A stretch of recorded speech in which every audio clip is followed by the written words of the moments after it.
어떤 분이 댓글로 질문을 남겨주셨어요. 그래서 찬물 마실 때 이가 시린데 이가 시리면 이게 질환인가요? 라고 이제 질문을 해주셨는데 같이 한번 알아볼게요. 네, 치카치카치카롬 한경화 원장입니다.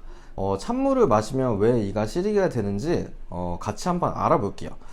찬물을 마실 때 이가 시린 원인은 크게 세 가지가 있습니다. 하나는 충치가 생겼을 때, 두 번째는 잇몸에 염증이 생겼을 때, 세 번째는 이제 치경부 마모증이라고 해가지고 치아가 약간 패이게 되는 증상이 요새는 좀 현대인의 흔한 질환이에요. 이런 크게 이제 세 가지 요인에 의해서 치아가 시리게 됩니다. 치아가 충치가 생겼을 때 다음과 같이 이제 크게 네 가지 단계가 있는데 치아는 크게 말하면 이제 머리 부분이 있고요, 뿌리 부분이 있습니다.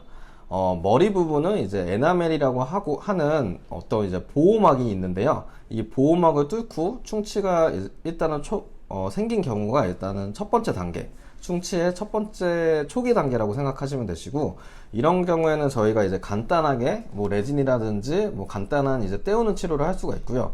두 번째는 일단은 그 보호막을 뚫고 치아 내부에 상아젤이라고 하는 약한 치질까지 좀 충치가 진행된 단계가 있어요. 이런 경우에는 뭐 인레이라든지 조금 더 이제 좀 떼우는 치료를 큰 범위로 이제 하게 됩니다. 그리고 세 번째 단계가 신경까지 충치가 이제 진행된 경우가 있어요. 이런 경우에는 신경치료를 보통 하게 되고요. 네 번째 경우에는 뿌리까지 이제 충치가 진행된 경우가 있는데, 이런 경우에는 뭐 치아를 심한 경우에 뽑게 되는 경우도 있습니다. 이렇게 충치에는 크게 이제 네 가지 단계로 보시면 되는데요.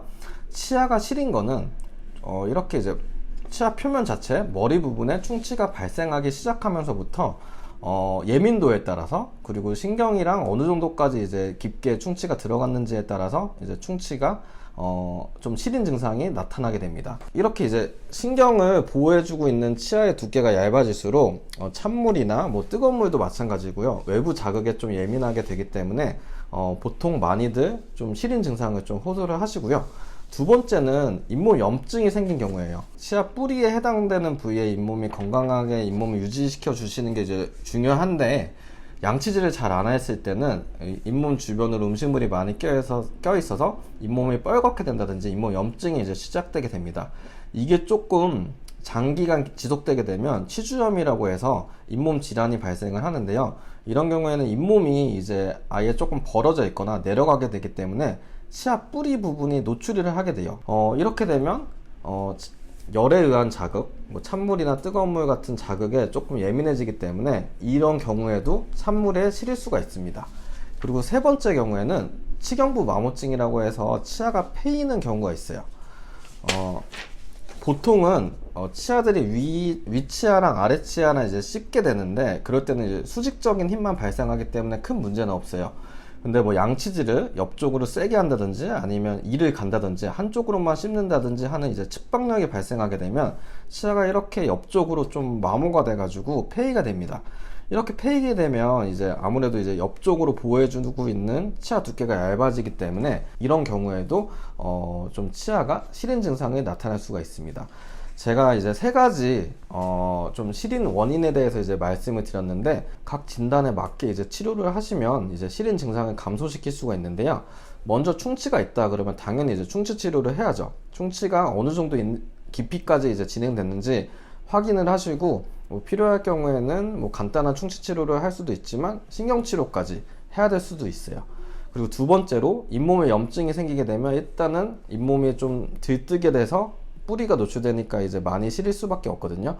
그래서 빨리 오셔가지고 스케일링이랑 잇몸 치료를 받으시면 잇몸이 다시 이제 건강한 상태로 만드실 수가 있어요. 그리고 나서도 이제 조금 뭔가 시리다 약간 그러면 치과에 오셔가지고 보호막을 만들어주는 코팅 처리를 할 수가 있어요.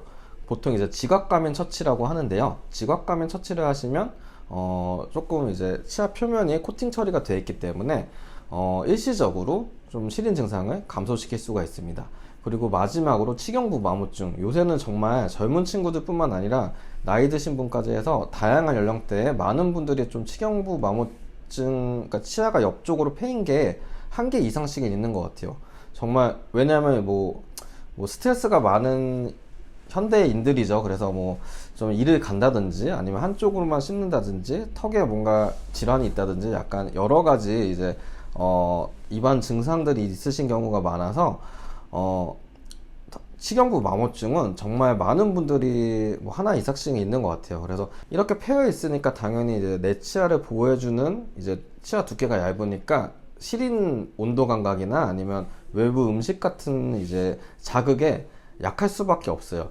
그래서 보통은 이제 떼어주라는 권유를 많이 해요. 근데 이제 환자분들은 이제 많이 고민을 하세요.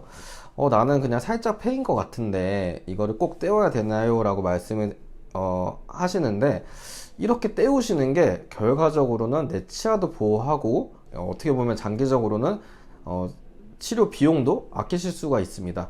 왜냐면 이렇게 계속 방치를 하게 되면 계속 이 치아 표면이 깎여 나가게 돼요. 그러다 보면 이제 신경 가까이까지 이제 치아가 깎이셔서 오시는 분이 있거든요. 이런 경우에는 방법이 없어요. 그냥 신경 치료를 하게 되면 치아가 약해지니까 깎아서 크라운이라고 하는 재료로 이제 씌워야 돼요. 크라운이 어쨌든 조금 비싸잖아요. 그래서 간단하게 이제 옆쪽에 이제 떼울 수 있는 재료로 떼어 놓으면 되는데, 방치를 하셨다가 크라운 치료까지 하시거나 아니면 아예 깨져가지고 치아를 뽑고 임플란트를 하게 되시는 분들도 있습니다.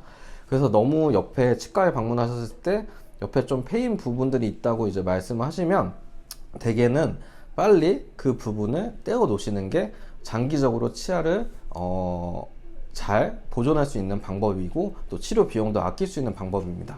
출산 후에 이제 임신했을 때도 그렇고 임신하고 나서도 이제 이가 다 들뜬 것 같아요 라고 말씀하시는 이제 여성분들이 많죠. 그거는 이제 당연히 이제 출산 과정에서, 임신 과정에서 호르몬적인 변화 때문에 잇몸 염증이 많이 생겨요. 이거는 이제 치은염이라고 표현 안 하고 임신성 치은염이라고 따로 이제 표현을 하는데, 임신 중기, 이제 초기나 말기 때도 이제 상황에 따라 다르지만 임신 중기 때는 안전한 시기에는 꼭 치과에 방문하셔가지고 스케일링이나 간단한 잇몸 치료까지는 이제 받으시는 게 조금 안전하고요. 나라에서 그 임신했을 때 수첩 주시잖아요. 아니면 임신했다는 증빙 서류를 갖고 오면 이것도 또 보험 혜택을 받으실 수가 있어요. 감면된 혜택으로 이제 좀 보험료도 조금 더 저렴하게 이제 받으실 수 있으니까 꼭 챙겨가지고 임신 중에도 내가 잇몸이 다 들떠 있는 것 같다, 불편한 것 같다 그러시면 이제 체크 받으러 오시고, 보통은 100일 정도까지는 그러니까 새로 태어나서 신생아들을 케어해야 되니까 못 오시는데 100일 지나고 나서 오세요. 그래도 최선을 다해서 저희들도 이제 자주 못 오시는 걸 알고 그때 이제 해드릴 수 있는 치료들을 많이 해드리거든요. 그래서 뭐 너무 걱정하지 마시고 치과에 뭐 전화 주시다든지 아니면 오셔가지고 상담하시면 좋을 것 같습니다. 네, 다음 제가 말씀해 드린 점을 좀 잘 생각해 보시고요.